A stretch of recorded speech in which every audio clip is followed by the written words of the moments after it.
안녕하세요. 김수영 기술사입니다. 네, 오늘 올려드릴 글은 저희 사무품질 시험원 영업을 담당하시는 이사님이 계십니다. 박보영 이사님인데요. 이분도 이제 블로그를 운영을 하고 계십니다. 그런데 그 주제 자체가 보니까 좋은 내용으로 해서 이제 글을 한번 포스팅을 했더라고요. 일 자체는 저희 사무품질 시험원 제가 근무하는 회사 그 일뿐만이 아니라 또 건설품질 솔루션 이제 기술사 사무소라고 지질조사, 지반조사를 전문적으로 하는 사업체가 있습니다. 여기서도 이제 동시에 이제 일을 하면서 저희 일을 조금 이제 도움을 주고 있는데요. 내용을 보니까 좀 좋은, 제가 생각지도 못한 내용을 해서 좋은 주제를 해서 관련되는 글을 얼마 전에 쓰셨길래 제가 이 내용을 가지고 해서 한번 지반조사라든지 또 지질조사, 의뢰시, 현장에서의 주의사항입니다. 여기서 말하는 주의사항은 이제 장비가 현장에 진입하지 못하는 여러 가지 조건들이 있겠죠. 이제 그러한 사항 등을 직접 경험하신 사항에 대해서 글을 쓰셨더라고요. 그래서 이 내용을 근거로 해서 제가 박보영 이사님 이제 블로그를 가지고 제가 한번 설명을 한번 드리도록 하겠습니다. 이거는 제가 이 분께 우리 박 이사님께 이 영상을 직접 드려가지고 실제적으로 또 다시 한번 재포스팅을 하거나 하고요. 이 동영상 파일은 저는 동시에 유튜브 채널을 통해서 저는 오픈을 하도록 하겠습니다.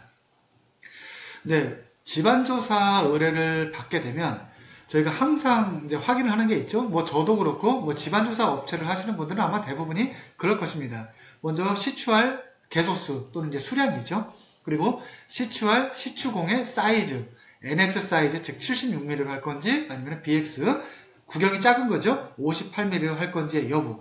그리고 NX 사이즈로 진행한다 하면은 저희 같은 경우에는 바로 튀어나오는 게 이제 굴착 행위 신고에 대한 사항입니다. 그래서 굴착 행위를 하려고 하면은 지하수 관련법에 따라서 76mm의 지반조사, 지질조사를 하더라도 반드시 지하수법에 따라서 굴착 행위 신고를 하고 관의 승인을 받고요. 그리고 나서 굴착행위가 아니고 지반조사가 끝나게 되면 해당되는 굴착공에 대해서 적법하게 폐공 처리까지 하고 차후에 관에다가 폐공 처리 신고까지 하는 게 굴착행위 신고가 됩니다.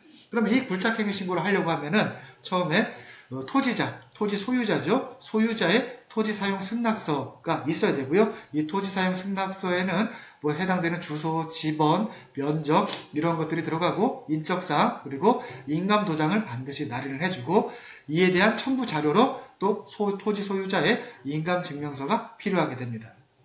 그리고 이 해당되는 지반조사가 탄성파 탐사가 들어가는지 즉 다운홀 시험 또는 다운홀 테스트라고도 합니다. 그래서 탄성파 탐사는 내진 설계용 또는 굴토 심의 대상 이러한 부분들이 있다라고 하게 되면은 탄성파 탐사까지 들어가게 된다. 그래서 이러한 사항들은 관련되는 건축사 사무소, 즉 설계자라든지 아니면은 공사 인허가 기관, 즉 시군구청에다가 확인을 하시는 게 좋다라는 부분이고요. 또 굴착을 하려고 하면 현장에 우리가 장비가 들어가서 지반조사 장비가 들어가잖아요. 보통 시축이라고 합니다. 이 시축기가 들어가서 해당되는 굴착을 목표로 하는 굴착을이라는 작업을 하게 되면은 반드시 물이 필요하게 됩니다. 그래서 사용수는 보통 이제 수돗물 정도면 충분하고요. 이 수돗물, 지하수 이러한 수도 꼭지 있잖아요. 우리 가정에서 쓰는 그런 정도의 수돗물이 있으면 되는데 수도가 없다라고 하게 되면 의뢰자께서 또 물차를 별도로 불러주셔야 된다라는 부분이 되겠습니다. 그러면 오늘 올려드릴 영상의 핵심 사항입니다. 시추 장비가 현장에 진입이 가능한지 여부를 반드시 확인해 주셔야 됩니다. 저도 그렇지만은 우리 박 이사님도 마찬가지일 거예요.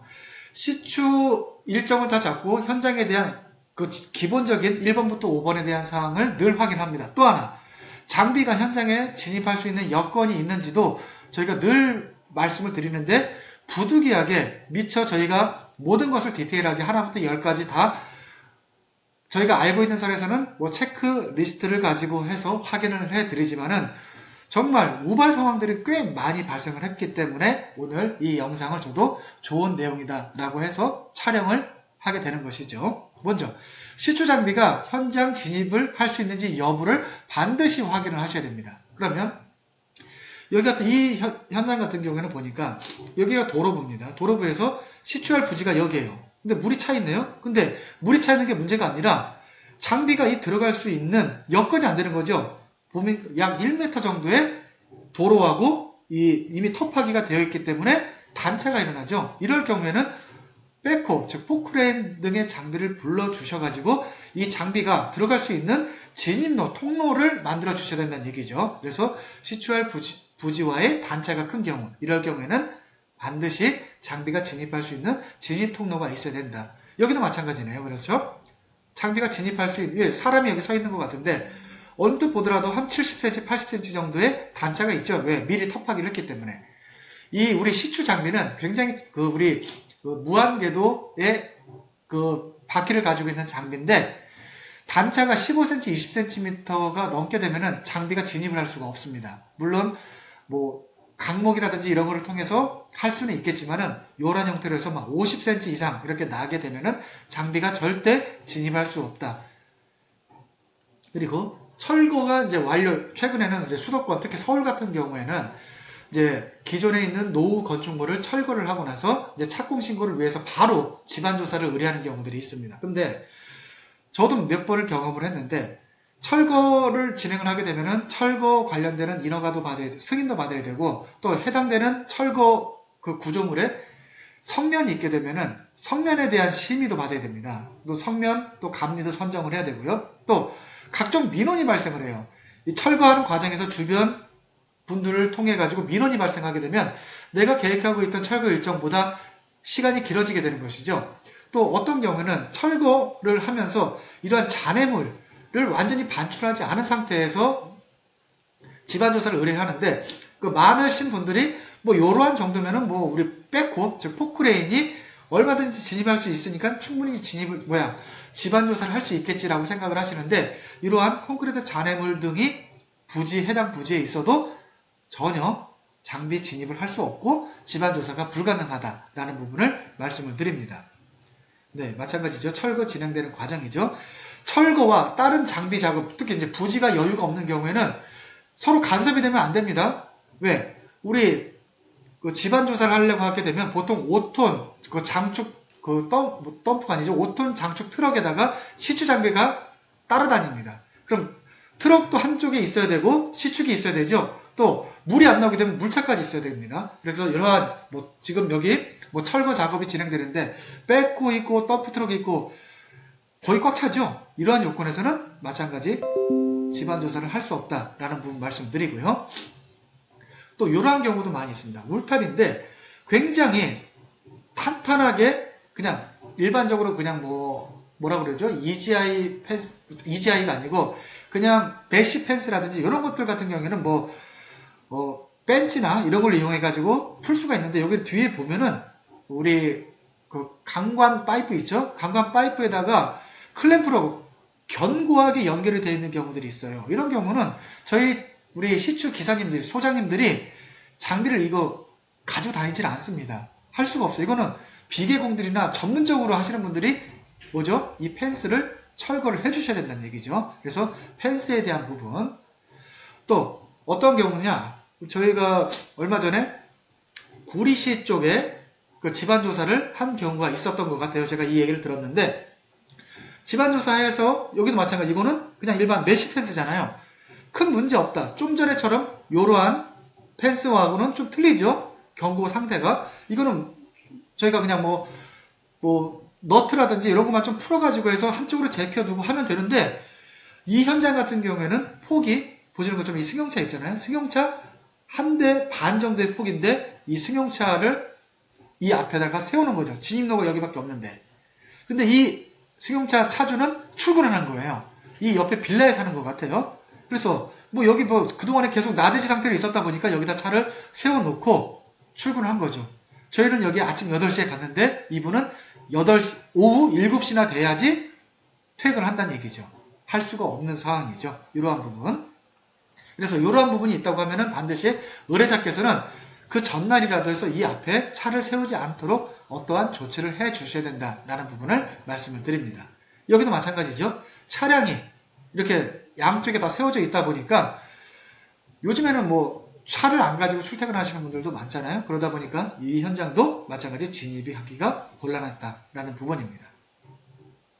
네, 여기도 평탄하지가 않죠. 여기 트럭이 1톤 트럭이 서 있는데 이 안에다가 지반 조사를 해야 되는데 못합니다. 이거 자체는 포크레인이 온 상태에서 좀 우리 소위 말하는 현장 말로 나라시, 즉 평탄 작업이 좀 있어 준 상태에서 뭐죠? 우리 지반 조사를 의뢰해 주셔야 되지 않았나라는 싶고요. 이런 현장 자체 조건에서는요. 또 시골길의 경우입니다. 시골길의 경우는 그 새로 이제 뭐 전답을 이제 해서 그 용도를 변경을 해가지고 전원주택 단지로 해서 개발하는 경우들이 많은데 개발하는 과정에서는 이 진입로 자체가 좀 작거나 없는 경우들도 있어요.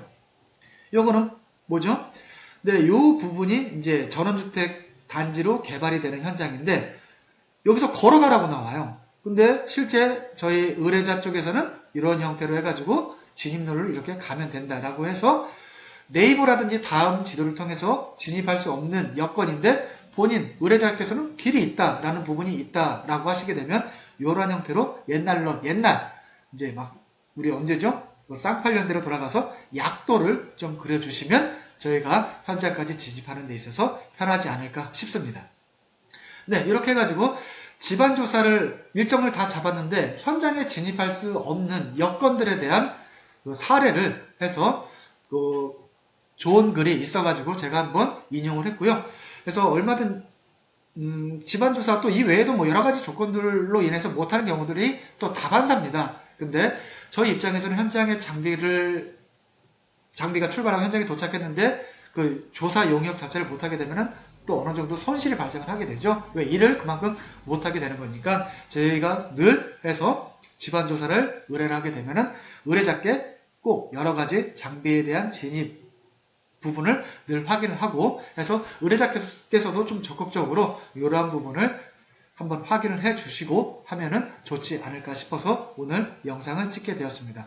네, 지반조사, 지질조사에 대한 문의가 있으시면 네, 이 번호로 연락을 주셔도 좋고요. 또 제 핸드폰 번호 아시면 저한테 문의를 주셔도 감사하겠습니다. 네, 지반조사에 대한 장비 진입을 할 수 없는 조건들에 대한 영상 오늘 이렇게 마무리하도록 하겠습니다. 좋아요, 구독 버튼 눌러주시면 다시 한번 감사드리도록 하겠습니다. 네, 오늘 영상 마치도록 하겠습니다. 감사합니다.